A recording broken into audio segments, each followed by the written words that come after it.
మహానుభావుడైనటువంటి దత్తాత్రేయ స్వామి వారు గురుస్వరూపంలో కూర్చుని ఉంటారు. అందుకే ఆయన జ్ఞానప్రదాత. మిగిలినటువంటి అవతారాలకి దత్తాత్రేయ స్వామి వారి అవతారానికి ఒక గొప్ప భేదం కనపడుతుంది.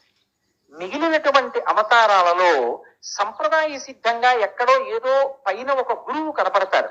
ఒకవేళ అలా గురువు కనపడకపోయినా ఆయన తనంత తానుగా ఒకరికి నమస్కరించడమో ఏదో ఉంటుంది. రామచంద్రమూర్తి ఉన్నాడు, వశిష్ఠ విశ్వామిత్రులకు నమస్కరిస్తాడు.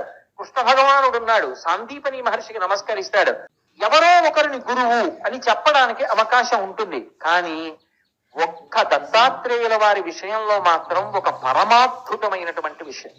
నిజంగా దత్తాత్రేయుల వారి చరిత్రలో వారు చెప్పినటువంటి ఆ ఉపాఖ్యానం కానీ ఎవరైనా మనసులో గట్టిగా పట్టుకోగలిగితే వారి జీవితం ఉత్తర క్షణం మలుపు తిరిగిపోతుంది.